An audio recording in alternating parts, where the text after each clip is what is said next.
Our next session is on the genetic future.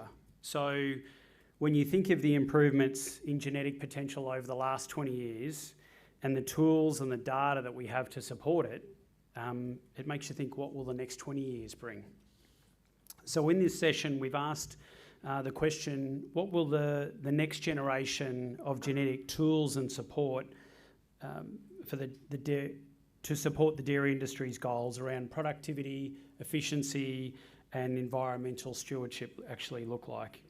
We'll discuss how genetic selection could be used to reduce things like methane emissions, improve fertility, enhance animal health, and strengthen farm profitability.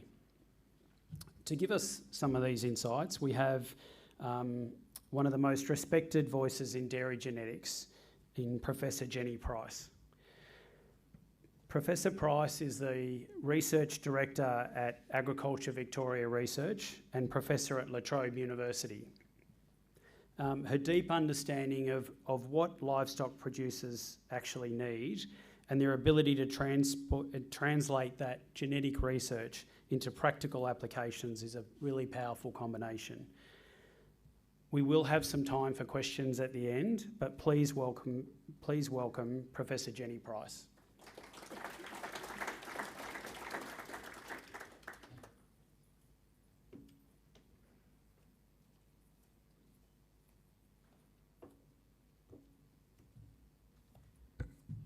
Thank you, Paul, for the introduction, and it is an absolute honour to be here talking to you today.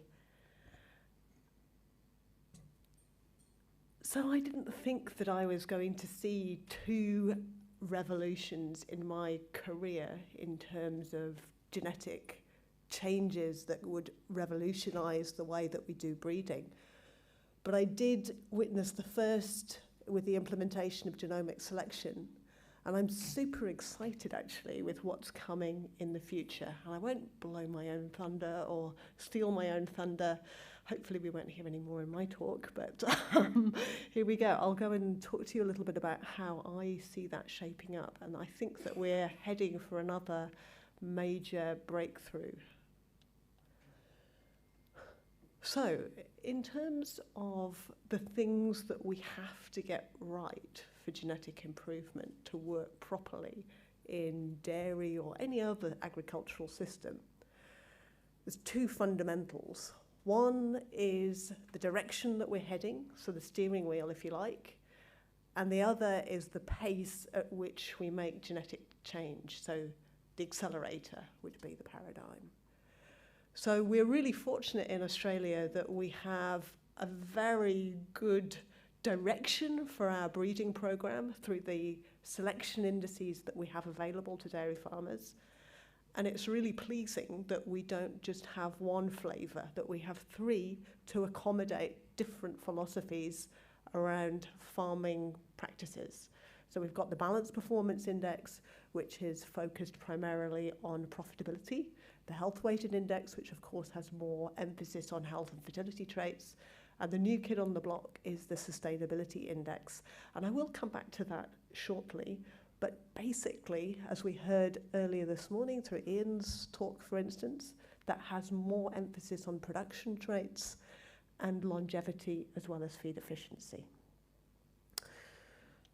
So I've been, I think, incredibly privileged to have been in Australia since 2008, to witness, as I said before, the implementation of genomic selection, but to be part of this really strong partnership that we have between our National Genetic Evaluation Unit, which is now DataGene, was previously ADHIS around about a decade ago, and also the innovation that we're providing for the new herd level tools through Dairy Bio, which is a joint venture, a joint investment between the Victorian State Government, Dairy Australia and the Gardner Foundation. And that has been, I think, a really important part in terms of powering DataGene through to the future. We're really 100% a partnership through Dairy Bio and DataGene because it's absolutely essential that we're all on the same page with how the genetics that we need for our dairy farms is provided and the tools that we design for that. But ultimately, what we are, is really good at recycling and using data that's been collected for other purposes. Now, this slide here is quite busy, and I know that it's quite hard to see from some of the peripheral screens that we have here. But I'll just describe in a more, I suppose, visual sense using my words what it's trying to capture. So what it is basically the herd test cycle. And really, at a farm level, milking your cows, doing herd testing, those milk samples go off to the herd test centre. The data is aggregated by DataGene and then provided to research organisations, for example, Dairy Bio or Dairy Up, for which it's used for research purposes as well. Now, with Dairy Bio especially, we actually then use that data that's collected at that national level to develop the new breeding values or support existing breeding values, and that's fed back through DataGene and then provided to farmers through the Good Bulls Guide and other ways to capture and use that data. Now, I had a really great meeting on Monday with a guy from Lactanet, which is the equivalent of DataGene in Canada. And he couldn't sing our praises high enough in terms of the tools and the way that we visualize our data through DataGene. And we often look at places like tall poppy syndrome that we were talking about before with Canada and the US, but they are actually looking to us and the way that the Good Bulls app and the Good Bulls Guide is presented in how they can present their data as well. So I think that's it was lovely feedback to hear, actually. So it's really good to hear that other countries are seriously thinking about using the way that we visualize and present our data. In terms of powerful graphs, I don't think there are many that are as powerful as this in terms of the the evolution that we've had in breeding values and herd level tools.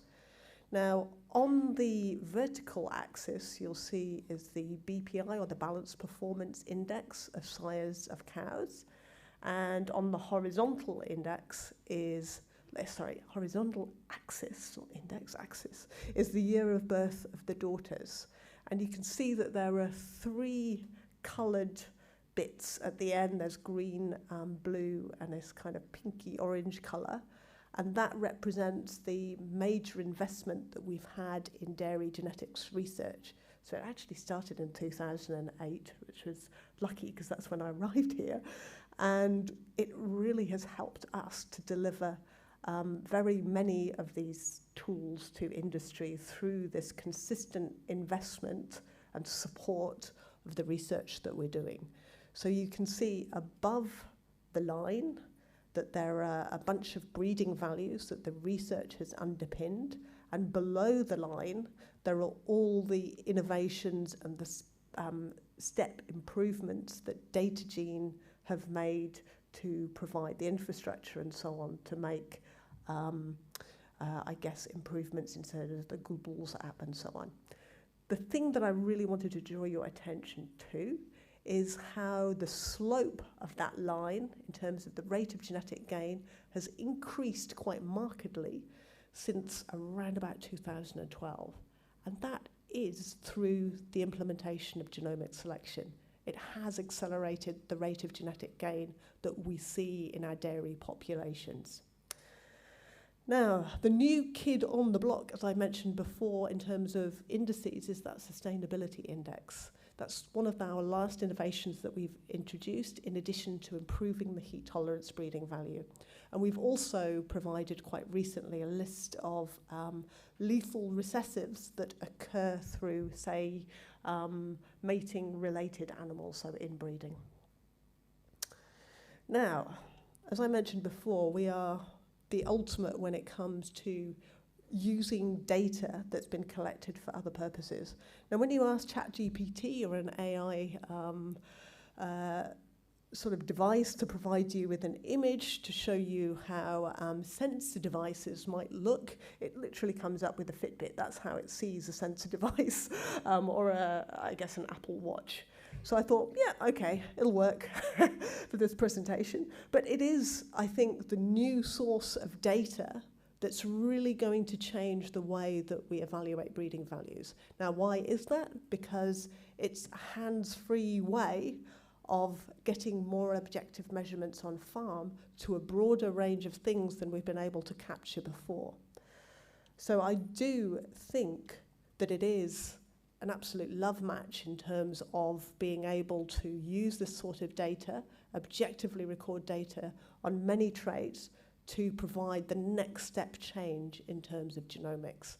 So, just as an example, you know, it won't take you too long to think of ways that we can use sensor data in ways that we haven't before. So, for example, one of the, I think, the bugbears that we've had in breeding value development has been to get a lameness breeding value.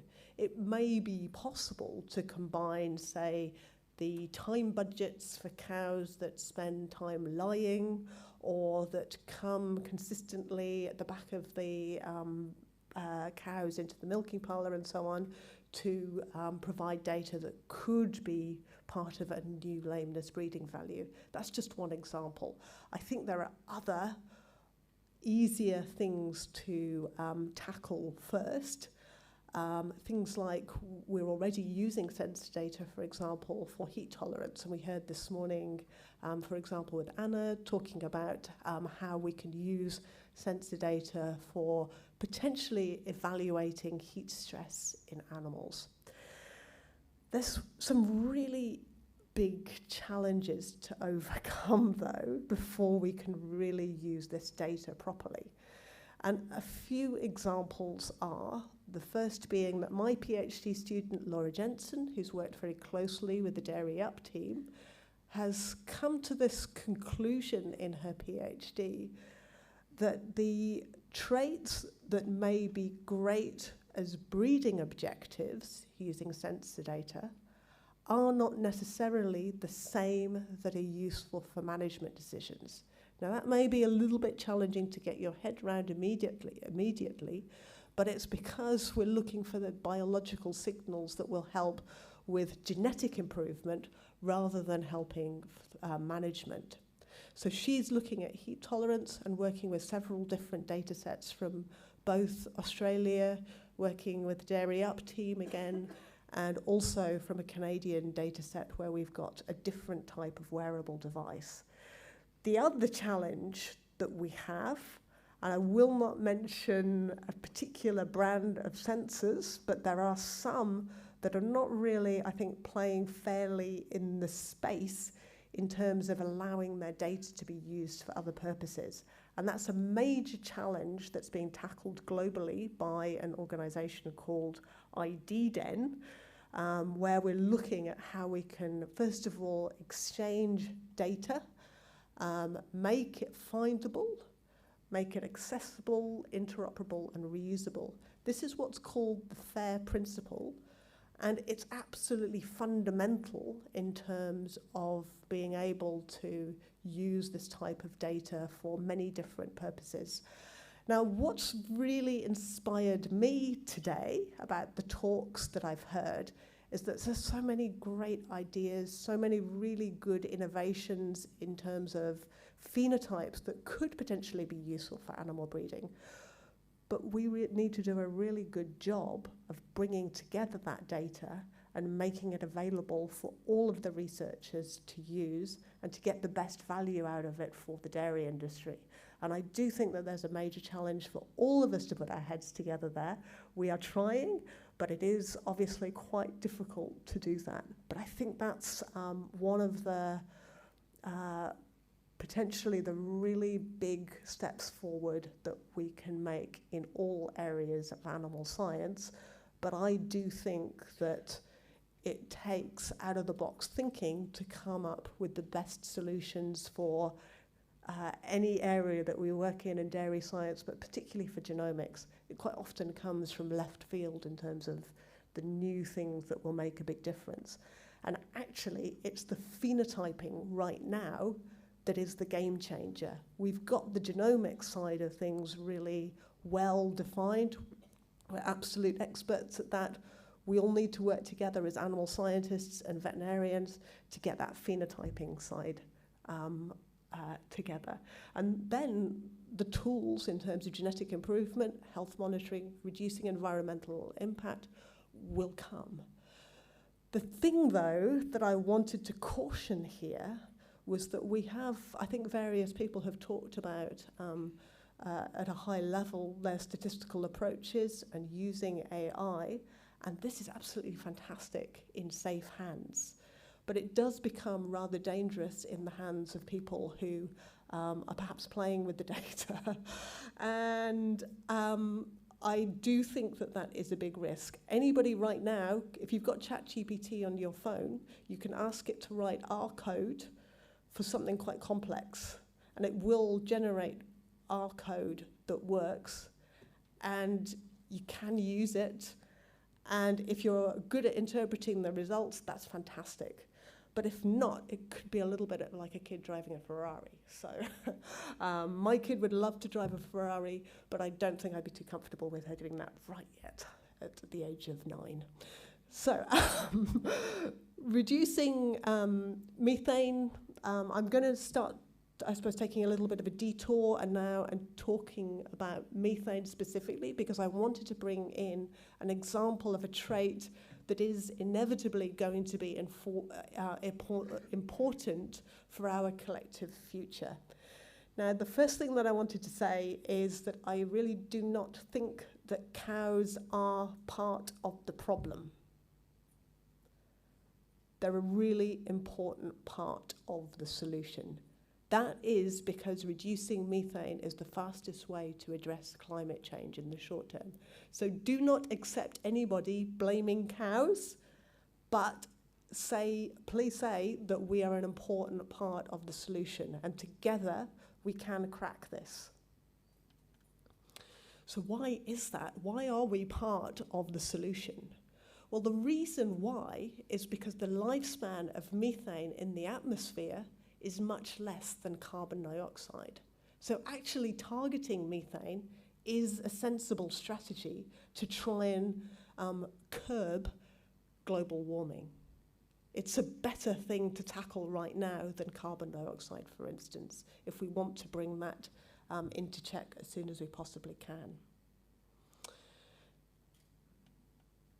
In terms of how we're looking as on a global scale, and this is some really useful data that's come from the FAO, I believe, and it gives the kilograms of carbon dioxide per kilogram of fat and protein corrected milk.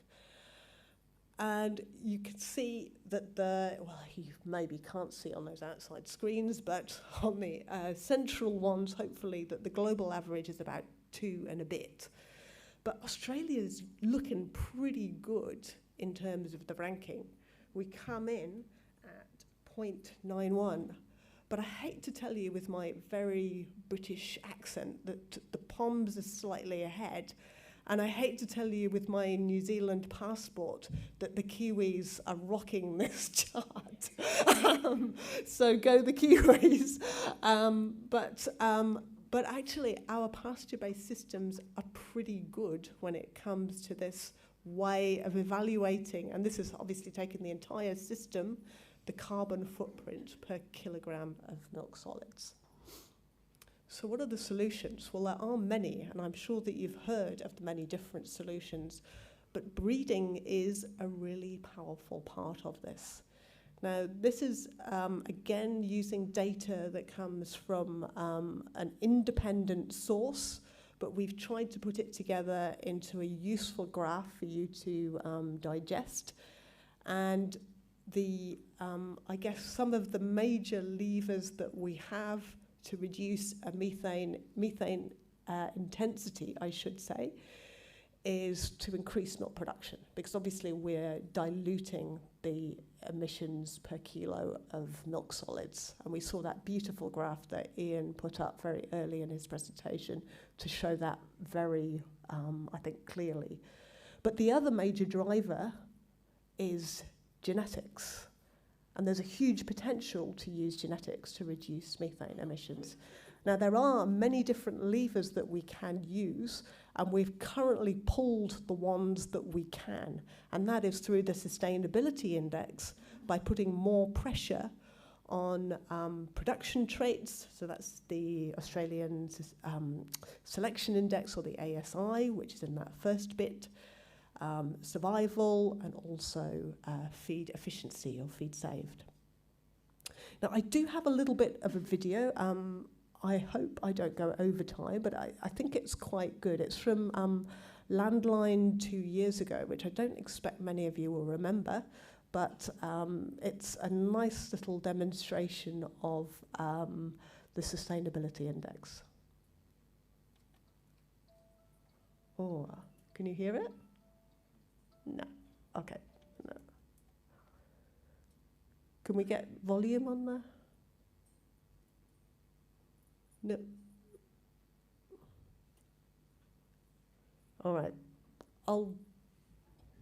I think rather than having a video that you can't hear, I'll continue with the rest of the presentation.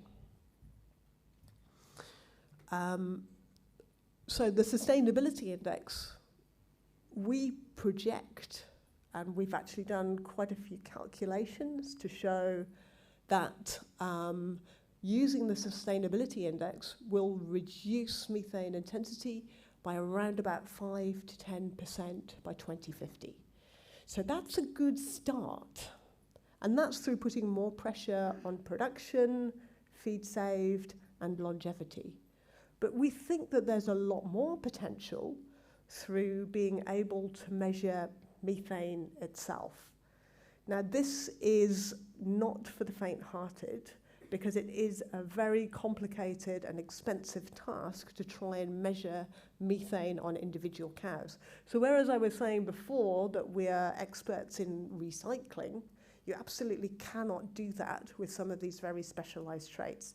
That's where you actually have to go out and intentionally start measuring some of these things. And it's not just measuring a few cows here and there, unfortunately. To be able to get the level of reliability that we're used to seeing in breeding values for typical traits, you need at least a 40% reliability. For many of these traits, like methane, for example, it's a 20% heritable trait. So, you're talking at least 10 to 20,000 cows before you can get that entry-level reliability. Now, there are some things that we can do to lift that reliability through using multi-trait approaches, because that can effectively raise the heritability through bringing in different sources of information.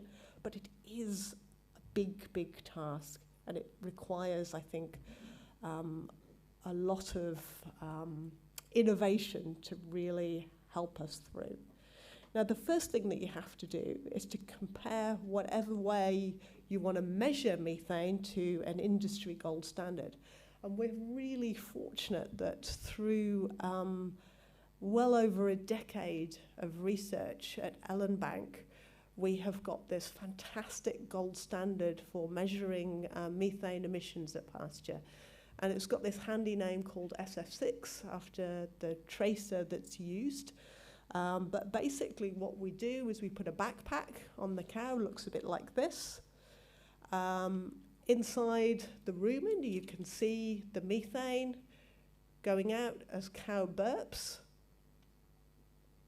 Then we administer the tracer through this SF6 permeation tube, which goes in the rumen.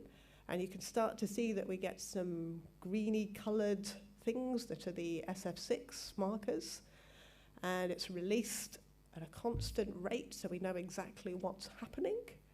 And we collect this gas continuously for about 24 hours. So we'd start to build up a pattern of knowing exactly how much methane that cow is emitting. Now we've compared this to other gold standard methods, such as the calorimeter, and it's highly concordant. It's just about exactly the same. So it's a really very, very good method, very powerful method for measuring this. So, because we only measure 1/billionth of a part of methane, it's really tiny in terms of the actual concentration that we're measuring. But this is a really important way to get that gold standard measurement. Whoops. Now, interestingly enough, this is an installation of the same technique. Well, we actually call it SF6 Lite because it's not exactly the same method that we use at Ellenbank, but it is an installation that's a lot cheaper, that's been installed in dairy herds in other places, for example, this research farm in Fiji, which is fantastic to see. So that's just an example of how SF6 is being relayed. We'd love to use SF6, on 10,000 cows, but it would be way too expensive to do that. So we need to find easier to measure proxies. Now, there's a bunch of different ways that we could do this. There are various sniffer or sensor devices that are available. There's mid-infrared spectroscopy from milk samples. There are rumen microbiome or metagenome samples. We've also recently been looking at fecal samples because fecal sample is a lot easier to get than a rumen sample. I wasn't going to mention poo just before lunch, but I can't resist it.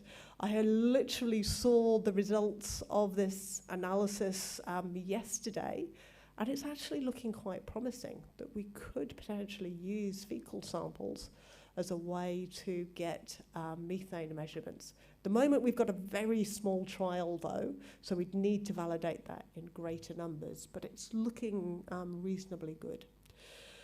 So the goal is to get data from at least 10,000 cows and to build a proxy data set where we have a bunch of different things being measured. Right now, we're in the process of procuring our first set of sensors, which is really exciting.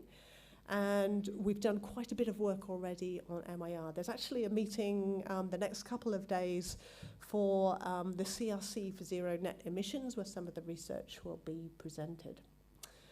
Now, the core team, the green cow team, as we call them, are Christy, Fazelle, and Boris in front of the cows here. And Christy has done a really, I think, an amazing piece of work in terms of bringing together how a lot of different ways of measuring methane really stack up. So what we've looked at is the cost involved, the labour involved, how scalable it is, the welfare impact, the heritability, the correlation with SF6, and then we've given it an overall score.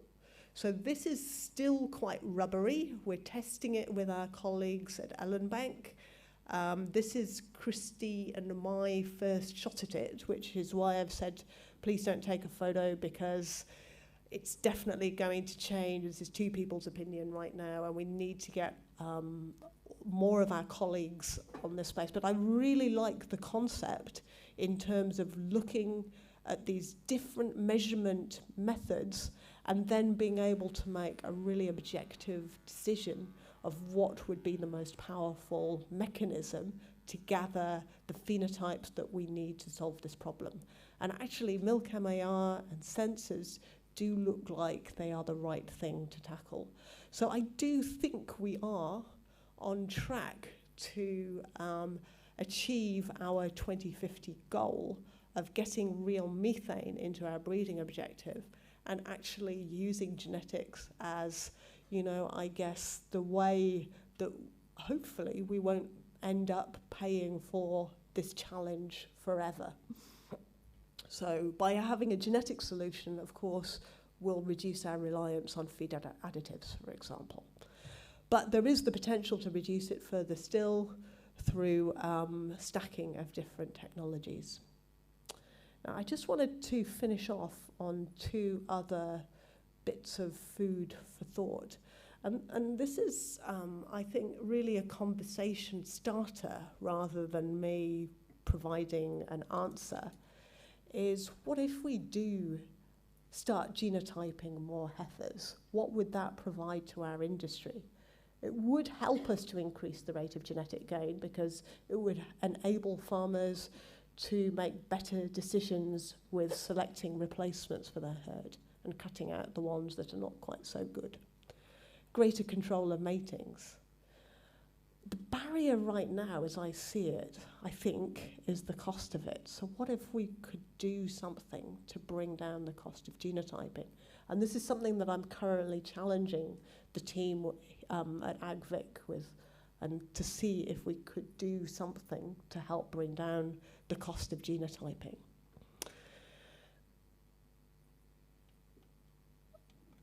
One thing that could help us to do is to be able to start to pick the bits of the genome that make up what could be considered to be the perfect cow. We looked at this originally over a decade ago. Kath Kemper looked at what would happen if we lined up the very best genomic regions to create the ultimate dairy cow. More recently, there's been a paper that's just published, I think, in Nature Genetics, which has done the same thing as Ben Hayes and co., looking at what would happen if we did the same thing for different types of agricultural species. And it's really interesting in showing where the potential is. And if I remember from memory, it's around about 80 times as good, better than where we're at right now. So there's a lot of scope in terms of getting these hypothetical perfect cows. The problem is, and what we've seen with increasing genetic gain, is there is this nasty side to it, which is increasing the rate of inbreeding. And that's been a particular problem through the implementation of genomic selection because we've accelerated the rate of genetic gain. The problem with that is that you do realise more of these recessive abnormalities. That's the major risk of it. But there is a reduction in productivity and fitness traits as well. So just to finish off, and just some, I suppose, summary rather than take-home messages, is, look, it's been an absolute honour for me to be a part of Dairy Bio and DataGene for so many years, and I do think that this partnership has been really important for achieving so many things in herd improvement, and it's been just fantastic to be part of that. It's really important to define the direction, so the breeding objectives, where we're going in our selection decisions, and to manage the speed, the rate of genetic gain. Genomic selection has doubled the rate of genetic gain, but inbreeding has increased too. In the near future, I think we're going to see breeding values that come in, like methane, transition to cow health, and so on. But I think that the most important traits for us as a dairy industry, we already have breeding values for. So I think a lot of the new, if you like, steps forward will actually add to the existing breeding values. There's currently a process underway to develop or co-design a new program for Dairy Bio, which is pretty exciting. And if you want me to be very futuristic, then I think, thinking about where we can ultimately get through genetic stacking, it is actually feasible through gene editing, is an idea on creating the ultimate cow. I do realise it's lunch, but I noticed that there was a healthy donut for morning tea, so hopefully you're not all starving, but thank you for your attention.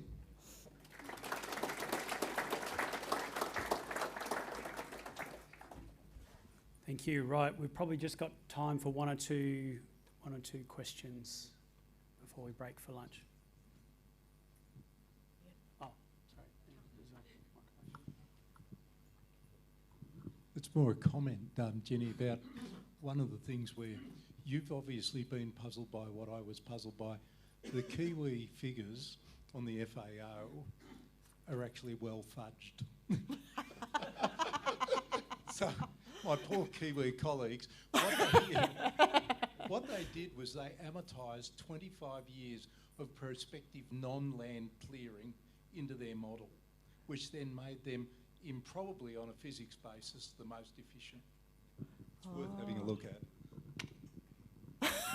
The devil's in the detail, eh? Very much so. Well done, Kiwis. Smart again.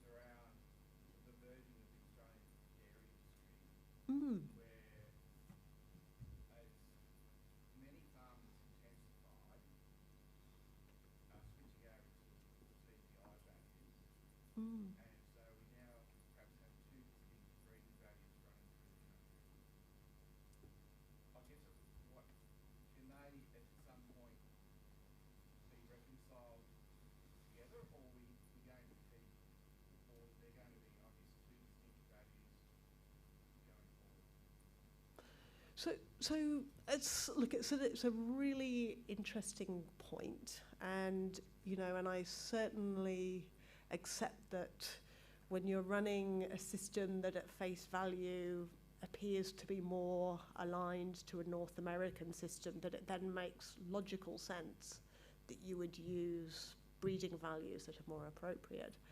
The work that we have done, well, John Morton actually did, was called Feeding the Genes, and he actually looked at different feeding systems and whether it would be, I suppose, maybe it's too much of a stretch to say more advantageous to use TPI, but he did look to see whether the Australian breeding values still stacked up in these different systems.